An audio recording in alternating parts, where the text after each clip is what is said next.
Hi guys, welcome back to the channel. If you have been here before, if you haven't, welcome to my channel where I explain Curse of Strahd lore, things that I changed, and how I just generally DM my games in a chaotic manner. So here we go.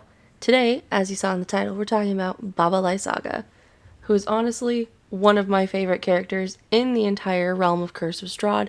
She is absolutely cool to play, and even cooler to have characters meet. Now, there's a lot of different ways you can play her. She is located in Chapter 10 of the Curse of Strahd book, which means she is rated for level 10 players. Now, here's the thing. Again, with all the things in Curse of Strahd, as I talked about before, Curse of Strahd is insanely written. So, yes, it says it's written for level 10 players. However, if you run it according to the book and how it is written, you're going to kill everyone. It is insane. I ran this with a group of level 10s, and I tried to build it in a way that was CR appropriate. And if you go off of CRs, she's, pretty easy to defeat on her own by a group of level 10s. And then there's her hut on top of that. And so I was like, I'm going to add other monsters. That was a mistake. Don't do it. Anyway, let's get just into the lore behind Baba Lysaga. Because she's not just like a mindless witch or a mindless character. She's got a lot of depth, and I've kind of added some stuff into that because reading the book and then looking online, there's not a whole lot that lends to development of Baba Lysaga. And I didn't want her to be like a one and done thing. I wanted her to kind of be something that kept coming back in the story. So just to kind of give you a rundown, Baba Lysaga originally was a witch, and with a propensity towards evil, but she was actually the nursemaid or the midwife to Queen Ravenovia, who, if you don't know who Queen Ravenovia is, go to my previous video where I talk about Strahd lore. It's Strahd's mom, the Queen of Barovia. And Baba Lysaga was the one who helped birth Strahd, and therefore she has this twisted sense that she is Strahd's mom. And that lends itself really well to role-playing in that character, because there's a part where if you look in the map of her house, there's a cradle with a baby in it, which obviously the baby isn't real, but it's meant to be a kind of replacement for Strahd. Pardon me if I sound a little off. I am currently fighting a cold, so we're doing the best that we can here.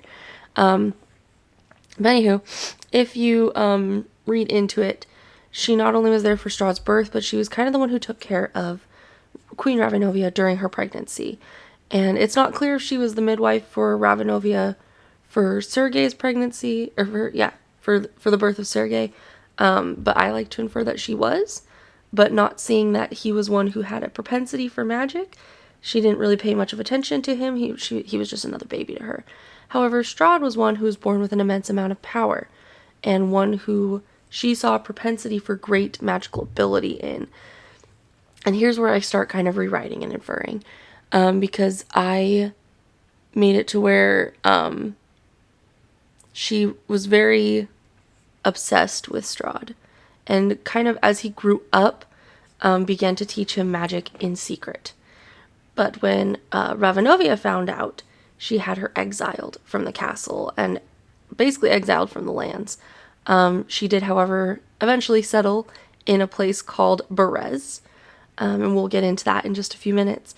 But upon her exile, she began to amass a following in order to defend her son, Strahd, from anything that might happen to him, and to kind of nurture him in the ways of evil magics. So she obviously kept tabs on him via scrying his whole life, so that she could see what he was doing, where he was going. If there was anyone coming against him, she was bound to stop them, which is where we get into some of her enemies. She is enemy to the Order of the Feather, which, if you are one of my players, this is going to come up shortly. Don't worry about it. We'll get into it. And also, and the reason why I'm not explaining it right now is because my players do like to watch my videos. So if you are one of my players, hey guys. So my players do like to watch my videos, so I don't want to give away too much until after they've already met those who pertain to the Orders of the Feather. She's also against several other like key components, such as the Wizard of Wines, and various other amalgamations of persons throughout Barovia. Basically, anyone who would be against Strahd, she is also an enemy of. Now let's get into her allies. She is allied with the Druids of Yester Hill, which I will make a video on that later because the Druids of Yester Hill are actually pretty sick. And basically, anyone who would be an ally to Strahd, she tries to seek allyship with. She also created her own coven of night hags.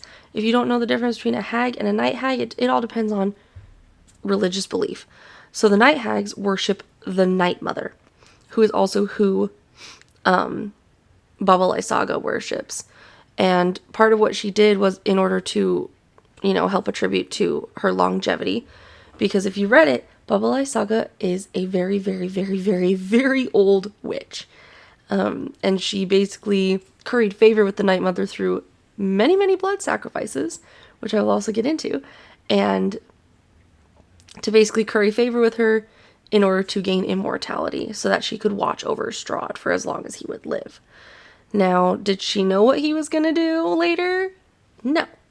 But when it played out that way, I'm pretty sure she was real excited about the fact that she had immortality and could therefore, live out as long as Strahd would. And upon the death of, Queen Ravenovia and all of that stuff that went down, if you watch my previous video about Strahd lore, where Strahd kind of, flies off the handles, goes a little cuckoo crazy and becomes evil, it was kind of the moment that she had been waiting for. So in my lore, she does communicate quite frequently with Strahd in order to nurture him and his abilities. She is one of the ones who did, in fact, nurture him when he was on his path of, destruction in the ways of evil magics, so that he could become an ultimate, basically, spellcaster. Again, if you're one of my players, you didn't hear what I just said. But yes, Strahd is a spellcaster. He is a wizard. He has acquired ability. However, I liked it a little bit better if he had some innate talent for magic in order to become a wizard. So he does have some, innate abilities, and then those were kind of compounded and built upon as he studied wizardry on his, evil doings in order to gain more power. And so as we get into it, let's see. Let me look over. Sorry, if you see me looking over at another screen, it's because I'm looking at my additional screen to get my info straight. So let's get into how she ended up in Berez. So Berez is a small village, was a small village on the western side of Barovia. And it's kind of in the middle of the marshlands is what I call it. It's this little pocket kind of in between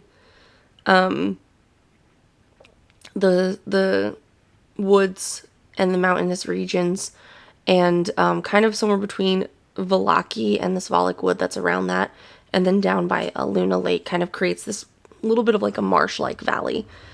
And you have kind of like the hills on each side where you get into the highlands of Barovia. So in this marshland is this town of Berez, and it was once a farming town because of its marshland. The land was very fertile, so it was great for farming.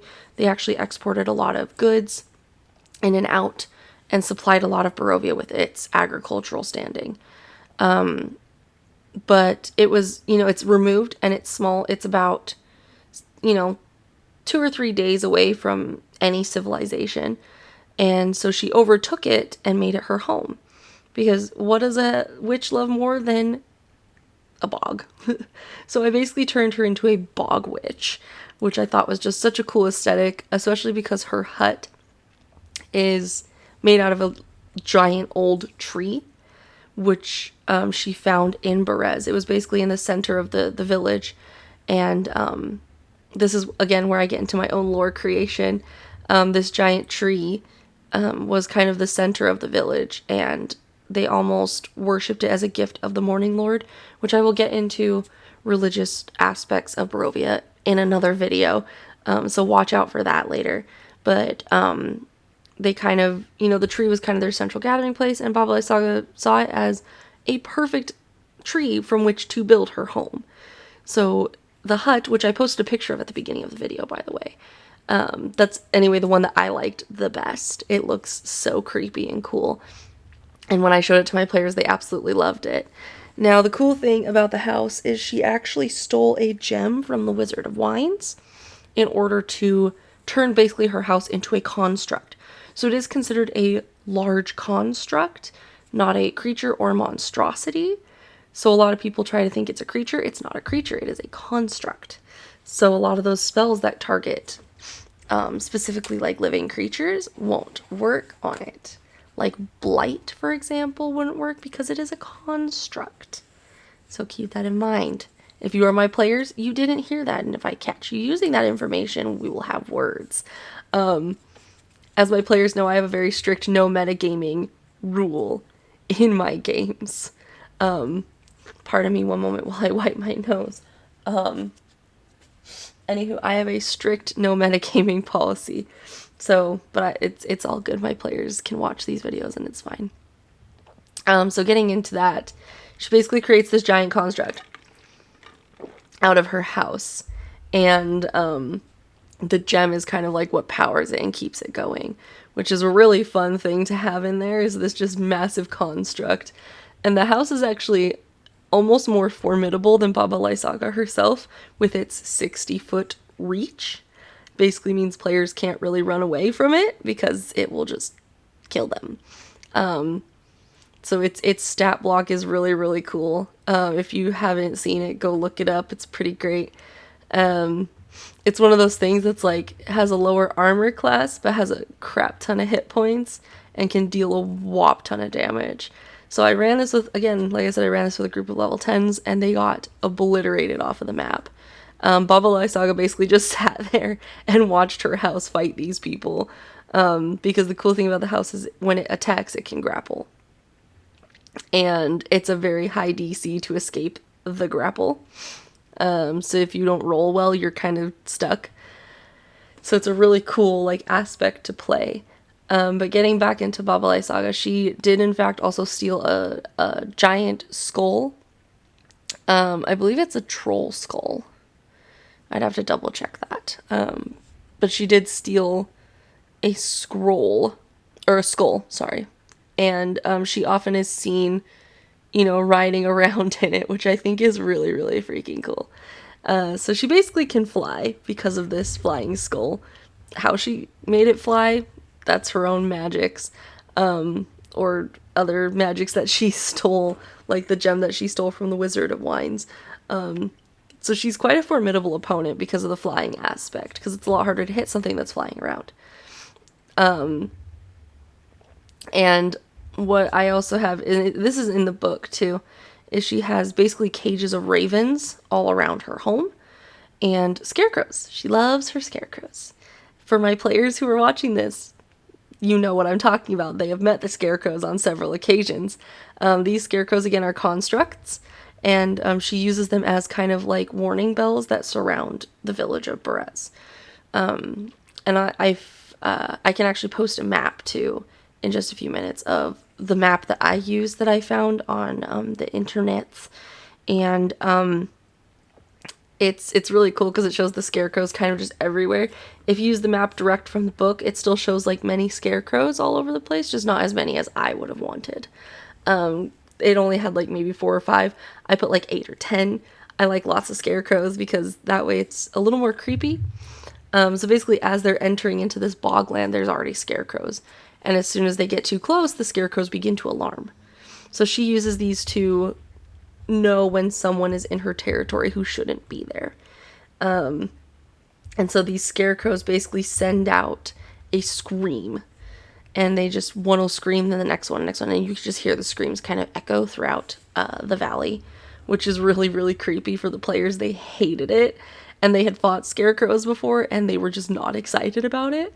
But getting to the ravens, this is where we get into her beef with the Order of the Feather.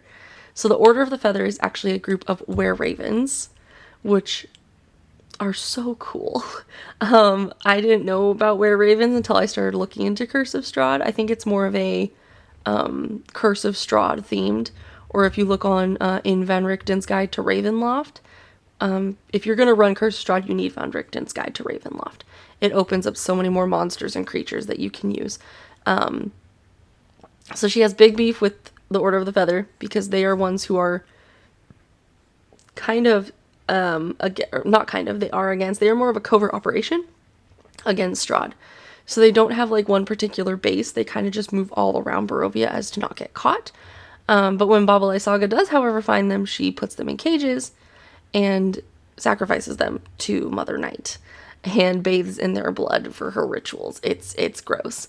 So I had this really cool thing set up where I was like, here's all these ravens in cages who are also going to alarm, which is how they're written, to alarm. They're like alarm ravens. And I was like, So I had some of them alarm, and then I had this one cage where there's only one raven inside of it, and that one is a were-raven.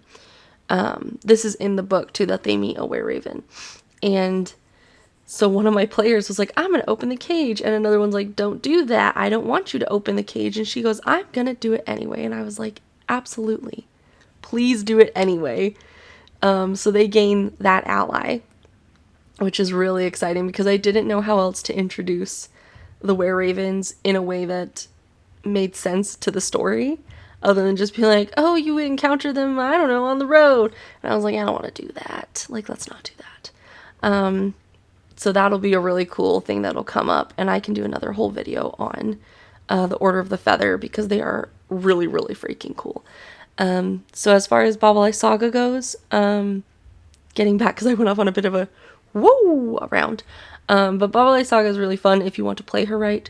I had another game where they made a deal with Baba Lysaga in order to not get killed, and only one player, who is the player who made the deal, knows what the repercussions of that deal are. But the deal she made was she is not allowed to hurt her son. Now, that party has not met Strahd yet at all. I haven't introduced him to them. And so she does not know the repercussions of her actions as of right now. Or at least the party doesn't. She totally does, which was such a fun thing to play out and be like, here's now what happens if you try to touch him. So that's a really cool aspect that I just absolutely love that happened. So it's cool because now I can because they didn't kill her, I can bring her back multiple times and have her kind of reinsert and weave into the story and become a main character in the story. So I really think it's nice to be able to, like, I mean, it's fun in D&D to hack and slash and kill things, but I feel like it's even more fun when you can bring some of these enemies back multiple times because it just builds into that aspect of fear. Because Baba Lysaga is freaking terrifying. She has power word kill in her arsenal. So that's horrifying if you know power word kill. It's very scary. It is definitely not a good day for the players when power word kill gets brought out. But I also play her a lot of times with her coven of night hags, which, again, the stat block for night hags is really freaking cool, and I love it. So that is basically the rundown of Baba Lysaga. If you want to hear more about the hut, how she came to be, all of her madness, let me know down in the comments. But please like and subscribe, and I will see you next time for another wonderful lore video of Curse of Strahd.